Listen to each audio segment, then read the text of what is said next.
I want to ask you first off, at this point in 2014, do we need to just accept that nothing of significance is going to get done this year?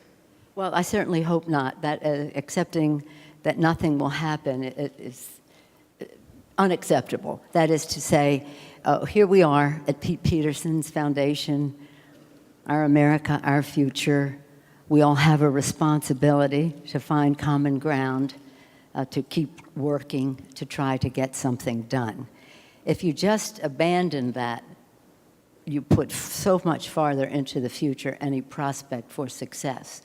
And we really do need success, and we have many areas of common ground that we can agree on. Where would you rank improving the nation's fiscal health in the list of your party's priorities right now? Well, for a very long time, it may be counterintuitive to some, but for a very long time, pay as you go has been our mantra. Go back to 1982, the Democratic Midterm Convention. Some of you were maybe not even born yet, but at that convention, George Miller of California put forth a resolution for pay as you go, so you're not increasing the deficit. It passed. We really took until the Clinton administration to implement it, and during those years, you know the record of 4 or 5 of the President Clinton's budgets were in surplus or in balance. So that was abandoned after President Bush became president, and we went back, and we were on a trajectory of reducing the national debt significantly. Then, of course, that was reversed. But some of the motivation for people on the progressive end of the spectrum was, let's just get rid of the debt so we can get rid of the debt service, because you get absolutely nothing for that. It amounts to a tremendous amount of money. It's no investment, you get no return, and it's an opportunity cost for our investments in education, scientific research, and the rest. And so moving toward reducing the deficit is a priority for all of us in a fair and balanced way. When it comes to then, let's say, the tax extenders that just passed last week in the House, do you think that those should have been paid for? Absolutely. Well, first of all, it was counter to even what Chairman Camp was putting forth in his tax proposal. And he has about $400 billion in changes in the tax code that Democrats could agree to. But counter to his own proposal, his leadership had him bring to the floor a bill that took us $156 billion in debt for these tax extenders. It didn't include anything on the renewables, wind, solar, no low-income tax credit, no child tax credit. Even if it had, we wanted them to be paid for. But the fact that they made permanent these tax extenders to that extent was a real, again, opportunity cost for what we should be doing that really does grow the economy, because growth is what reduces the deficit. Growth, fiscal responsibility, making the right choices. We need more revenue. We need to make cuts. We need to make the right investments. But to take $156 billion off the table, unpaid for, unscrutinized really, it was really a step in the wrong direction. How would you have paid for them? Well, a question of which ones were needed. In other words, put them all outside the door and let them justify their existence as to whether they contributed to the growth of our economy. Certainly, many of the extenders that apply to the low end, whether it's low-income tax credit, child tax credit, that's money that's spent immediately, injects demand into the economy, creates jobs. Wind and solar is creating so many jobs in our country, many more jobs than shall we say, the coal industry has in existence in our country right now. So how do you pay for it? How they pay for it is in their budget to take $135 billion out of food stamps. When it was $40 billion, the faith community across the board said it was immoral, it was indecent, it's un-American, we have to feed our children. $40 billion out of food stamps. We cut it back to $8 billion. We still got criticized for even agreeing to $8 billion, but that's what we could find common ground.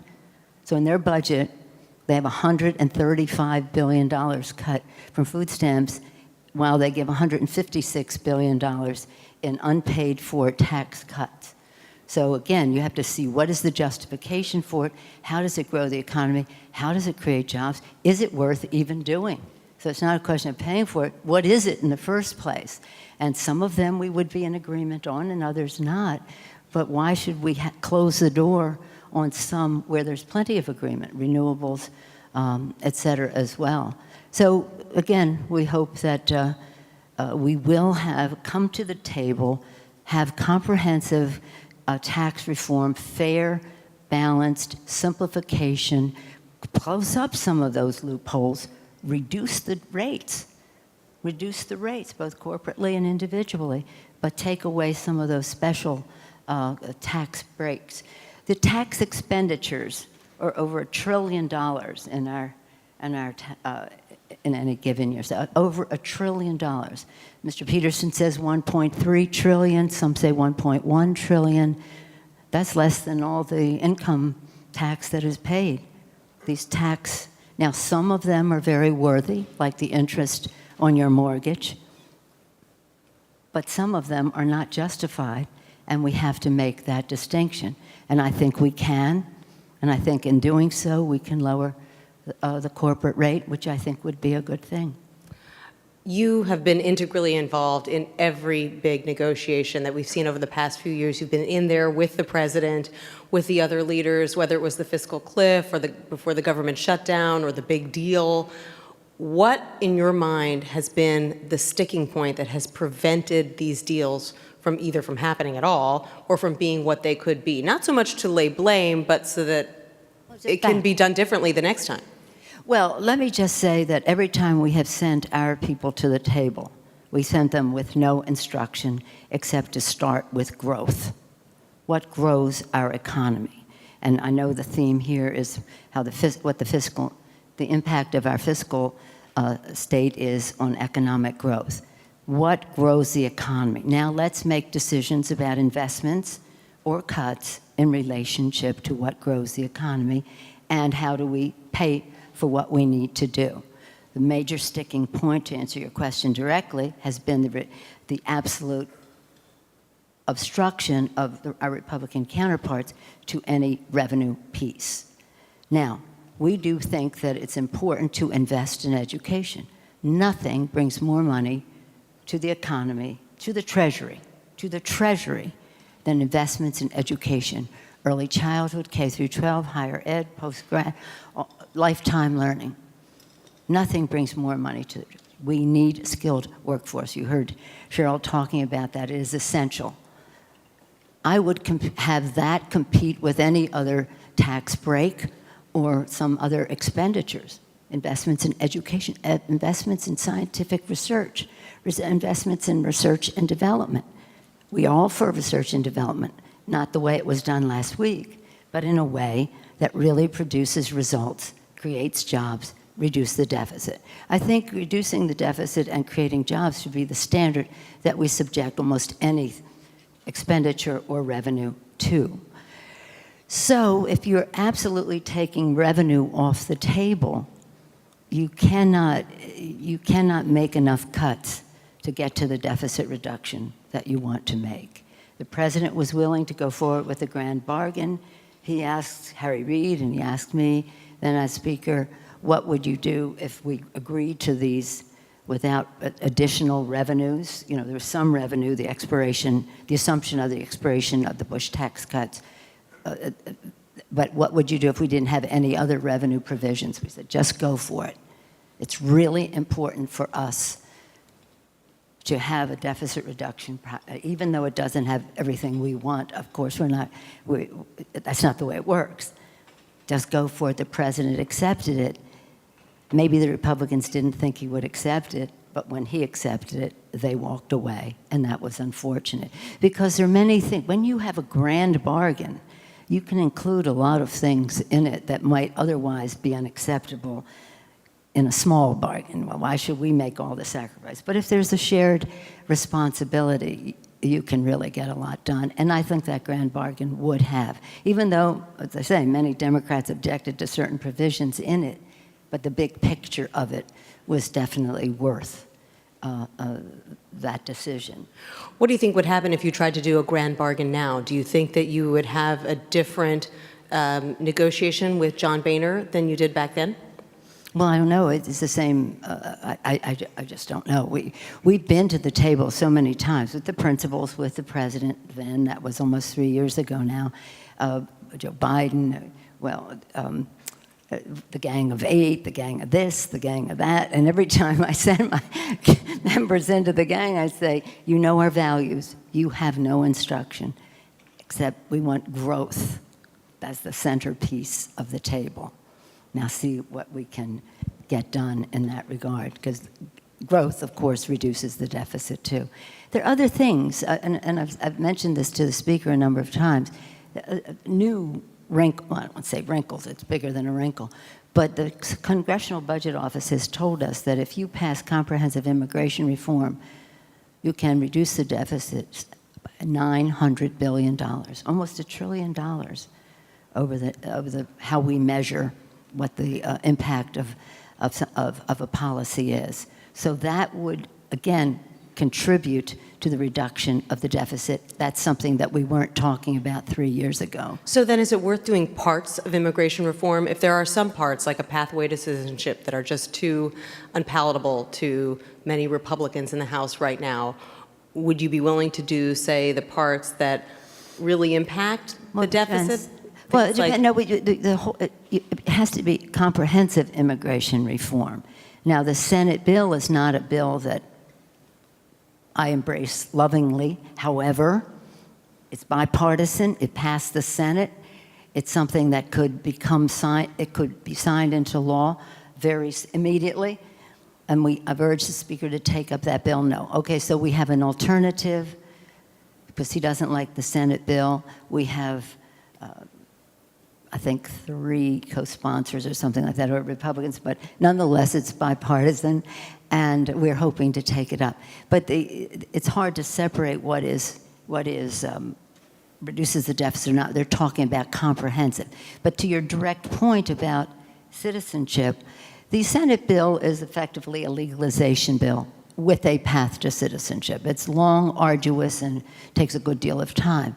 In our House, I mean, what I'd like to see is a bill that does something similar to that. I don't think we as a country want to be a country that says, you can do our work, but you can't have the rights of a citizen in our country. It's more about who we are as a nation. Many of the immigrant community would love just to be relieved of deportation and crave the legalization. But as a country, I think we cannot prohibit a path to citizenship. How long it takes, how arduous it is, that's what the Senate has described. But it's in other words, the constant reinvigoration of America has been immigrants coming here. That's what makes us so dynamic as a country. And it's the commitment to improving the situation for a person's family. That's the American way, of responsibility to the next generation.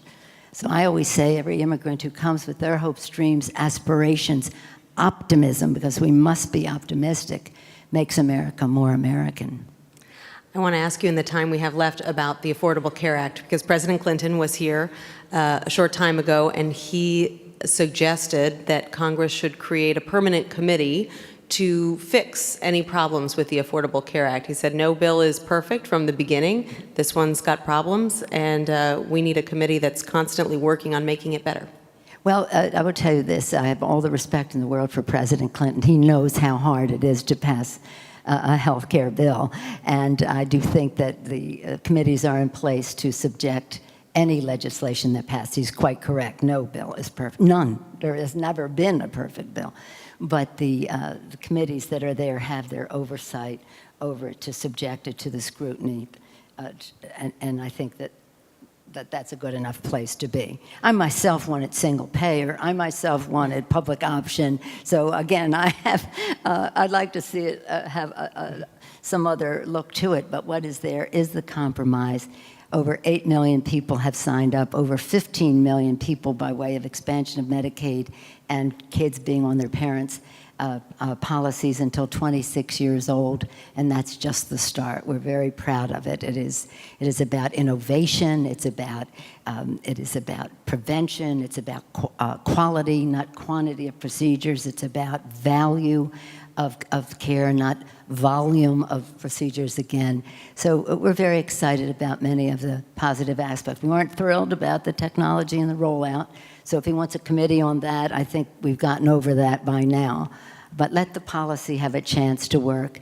Let Congress always subject whatever legislation is to the scrutiny of oversight, effectiveness, and again, cost. That's where we started, with cost.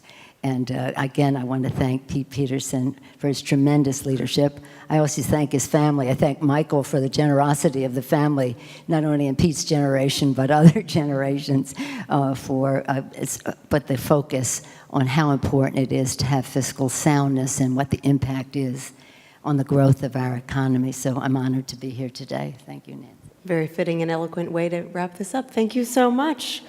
Democratic Leader Nancy Pelosi.